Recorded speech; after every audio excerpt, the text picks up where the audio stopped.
Materiały na kanale Refur Narrator powstają dzięki wsparciu patronów na portalu patronite.pl. Po całym Starym Świecie krążą opowieści o pięknych, tajemniczych kobietach, które mieszkają w lasach. W Norsce nazywają je dziwożonami, w Vestalii i Arume, zaś w Imperium Driadami. Bez względu na to, jakie miano noszą, zawsze opisywane są w ten sam sposób, jako niebezpieczne duchy lasu przyjmujące formę kobiety, by kusić mężczyzn. A to, co dzieje się w leśnej gęstwinie pozostaje. Oto bowiem driady mężczyzn zabijają. Mimo że historie te są tak powszechne, jak szeroki jest kontynent, driady spotyka się głównie w Atelloren, pierwszym lesie Starego Świata.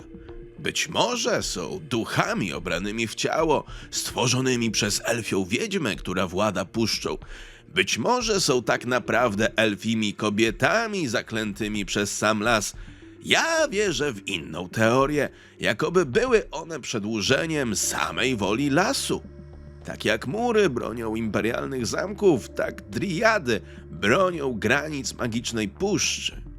Nie mam na to żadnych dowodów. Niestety żaden elf, który opuścił Atelloren, nie był skory omówić ze mną tej sprawy. Tajemnica pozostaje nierozwiązana. To nie elfy były pierwszymi mieszkańcami Atelloren. Zanim Azrei odłączyli się od wysokich elfów, Atelloren już było miejscem niebezpiecznym. Ja jestem Refur, to jest kanał Narrator. Ty natomiast zostań na chwilę i posłuchaj o driadach ze Starego Świata. Driady są uosobieniem dzikiego gniewu natury. To zmiennokształtne, kobiece duchy lasu. Potrafią naśladować i przybierać kształt przepięknych i smukłych elfek, jak i ludzi, chociaż zawsze w takim przypadku zdradza je lekko zielonkawy odcień skóry i gałązki wyrastające z długich, falowanych włosów. Pomimo tego, ich prawdziwą, naturalną formą jest ta humanoida o skórze z drewna. Potrafią być prawie dwukrotnie wyższe od elfa. Prawdziwe driady posiadają wykrzywione paszcze, długie, ostre pazury, włosy złożone z gałęzi i witek, często porasta je mech, a zdarza się również, że pośród ich konarów przemyka ptak, wiewiórka lub leśny duszek. Driady używają obu tych form, by polować, nieważne czy mowa jest o wstrętnych najeźdźcach, jeszcze wstrętniejszych drwalach, czy po prostu niewinnych zwierzętach. Nie ma w nich żadnej litości, nie ma zrozumienia i nie ma łaski. Zamiast serca jest jedynie zamrożony odłamek lodu, który nawet stopiony ukazuje ciernie. Nie ma w nich współczucia czy miłosierdzia, jest jedynie bezkompromisowe oddanie kniei. Doprawdy, wszelkie przysięgi elfów i ludzi, a nawet i krasnoludów wydają się trywialne i bledną w porównaniu z gorliwością i wiernością sprawie Atelloren, reprezentowanej przez cierpliwe, żyjące dłużej nawet od elfów driady. A sprawa Atelloren jest zgoła prosta. Wet za wet. Każdy występek, każde ścięte drzewo, każdy akt przemocy przeciw kniei przywołuje nieustępliwą zemstę. Znajdzie ona swoje spełnienie jedynie w śmierci winnego, ostatecznej i brutalnej. Driady są niezwykle mściwe, nie tylko gdy mowa jest o lesie, lecz również gdy mowa jest o nich samych. Zdarza się, że podejmują interakcje ze śmiertelnikami, choć niestety mentalność tych istot jest tak kompletnie niezrozumiała, że zazwyczaj prowadzi to do niezamierzonej zniewagi. Tylko głupiec celowo obraża driadę. Jedynie garstka szczęśliwców lub osób o bardzo, bardzo szybkich nogach ma szansę popełnić ten błąd dwukrotnie. W twych żyłach płyną czyste i silne soki. Chciałabym je poczuć. Podziel się choć odrobiną, dobrze? Istnieje opowieść imperialnego żołnierza Emerika, którego cały oddział został wybity przez grupę ledwo ubranych niewiast. Gdy jego towarzysze już nie żyli, jedna z nich pochyliła się nad najemnikiem, pachnąc krwią, gliną i hyacyntami. Z jej ust wydobył się prosty komunikat. Powiedz swoim kompanom, żeby trzymali się z dala od naszych lasów. W takim razie jedyna rozsądna reakcja, gdy zbliża się do nas zielonkawa elfka, to run, bitch, run. Większość potencjalnych, nieświadomych zagrożenia ofiar jest łatwo oczarowana urokiem driady w ich uwodzicielskiej formie, czemu pomagają piękne melodie nieziemskich pieśni, którymi driada kusi i wabi. Cel prędko staje się otumaniony przez istotę, gotowy by zrobić absolutnie wszystko, czego tylko zapragnie dziwożona, a zazwyczaj jest to zaproszenie w mroczne głębiny lasu, prosto na stracenie.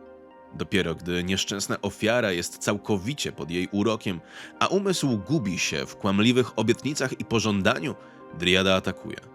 Zrzucając lubieżną formę, przekształca się w swój aspekt wojenny. Nienawiść i złość w jej duszy formują coś przerażającego. Włosy stają się skręconą masą cierni, jeżyn i gałązek. Twarz wykrzywia się w przerażające i dzikie oblicze, kończyny stają się długie i drewniane, a palce formują się w okrutne szpony, zdolne rozdzierać i przebijać ofiary. Kilka rozszalałych dzikich ciosów i niedoszły kochanek leży martwy, a jego krew i ciało pożywi głodny las. Driady to istoty głęboko magiczne. W niezrozumiały sposób są połączone z lasem, w którym żyją, zamieszkując jego drzewa. Driady niesłychanie łatwo się nudzą, są kapryśne i zmienne, tak jak sama natura. Są niczym uzewnętrznienie wewnętrznego pulsu samego lasu. Niektóre elfy uważają, że tak naprawdę żaden jeden kształt nie jest w stanie pomieścić ich w pełni, dlatego tak ochoczo przeskakują z jednego w drugi. W jednej chwili są tak stałe jak korzenie najstarszego drzewa, by w następnej chwili roztańczyć się niczym młode gałęzie, gdy zawieje wiatr. Widać to szczególnie w walce, w czasie której płynnie przechodzą z jednej formy w drugą. Gdy ich skóra jest srebrzysto-biała, wtedy ich palce są najostrzejsze. To aspekt brzozy. Zielone są twarde niczym jesion, zdolne przyjąć cios, który powaliłby ogra. Następnie zmieniają się w aspekt dębu, w którym są w stanie wręcz rzucić swoim wrogiem o wystającą gałąź. Wtedy to przybierają brązową skórę, a ich grzywa gałęzi pokrywa się żołędziami.